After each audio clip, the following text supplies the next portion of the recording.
तो अभी बाबा कॉलोनी के छठ घाट पे भी शारदा जी को 2 मिनट का मौन व्रत रख के श्रद्धालुओं ने श्रद्धांजलि दी।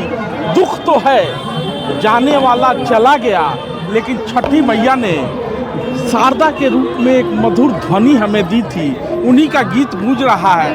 आदित्य जी, पिछले लगातार कई दिनों से मैं आपको ये देख रहा हूँ कि अलग अलग छठ घाट पर जाकर आप व्यवस्था देख रहे हैं। कितना कर पाए और क्या होना चाहिए था, और सरकार की तरफ से क्या सुविधाएं दी जा रही हैं? देखिए, इस वक्त जैसे कि आप देख रहे हैं कि हम दिल्ली के बुराड़ी क्षेत्र में बाबा कॉलोनी छठ घाट समिति है, यहाँ पे हम लोग आए हुए हैं छठ को आनंदित करने के लिए, मनाने के लिए। आप जैसा कि कहा कि हम काफ़ी टाइम से, पिछले 10 दिन से, 7-8 दिन से बुराड़ी के कई घाट पर गए हैं, छठ के घाट पर गए हैं, और किसी तरह का छठ व्रती को, छठ का आयोजन करने वाले को दिक्कत नहीं हो, काम में किसी तरह का दुविधाएं नहीं हो, बाधाएं नहीं हो, इसके लिए हमने हर तरह की व्यवस्था कराने का प्रयास किया है। जहां तक बात रही दिल्ली गवर्नमेंट की, तो दिल्ली गवर्नमेंट बिल्कुल पूर्वांचल के लोगों के साथ छलावा कर रही है। अगर आप लोगों को याद हो तो 2015 में भी और 2021 में भी माननीय अरविंद केजरीवाल जी ने कहा था कि हम यमुना को इतना साफ़ कर देंगे कि अब अगले बार से छठ का आयोजन यमुना के किनारे हुआ करेगा।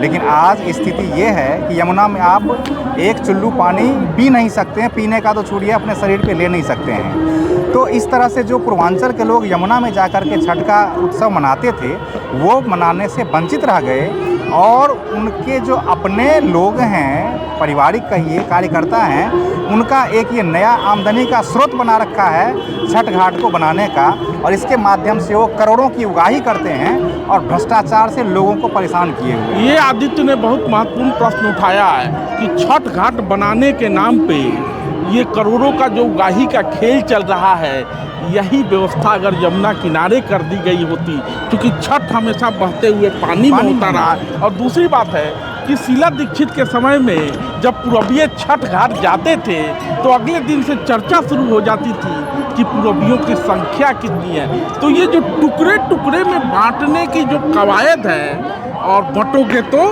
कटो। देखिए, ये हमारे समाज की एक बहुत ही विचित्र विडंबना है कि हमारा समाज इतना विशाल होने के बावजूद भी, हमारा धर्म इतना महान होने के बावजूद भी, इतना समृद्ध होने के बावजूद भी, आज आप देख रहे हैं छठ पर्व मना रहे हैं, कितना विशाल आयोजन है, कितना विशाल संस्कृति के हम एक हिस्सा हैं। हमारा समाज आज भी कई टुकड़ों में बटा हुआ है। ये बहुत दुख की बात है, और ये हम समाज के लिए एक विडंबना की बात है। हम बट जाते हैं कई जातिगत भागों में, क्षेत्रीय भागों में, और जिसका परिणाम ये होता है कि हमारी राष्ट्रीय ताकत कम हो जाती है, सांस्कृतिक ताकत कम हो जाती है, और जो भी राष्ट्र विरोधी ताकतें हैं वो मजबूत होते हैं और हमारे देश को कमज़ोर करने का काम करती है। तो ये जोड़ने का पर्व है। छठ व्रत के नाम पे सभी पूरबिये, चाहे किसी भी जाति धर्म के जाति के हों, छठी मैया की पूजा करते हैं, और यहाँ बटने जैसा कोई नहीं है। आदित्य जी 10 दिन से लगातार सक्रिय हैं, और बाबा कॉलोनी के घाट से ये शुरू करेंगे, और तमाम घाटों पे अब यहाँ से आप आगे की ओर जाएंगे। मैं आपके माध्यम से सभी क्षेत्रवासियों से यही आग्रह करूँगा कि जितना विशाल हमारा हिंदू धर्म है, जितना विशाल हमारा परंपरा है, जिस सनातन धर्म के हम एक अभिन्न अंग हैं, एक बन के रहिए, यूनाइटेड बन के रहिए, सामाजिक एकता बनाए रखिए, समरसता बना के रखिए।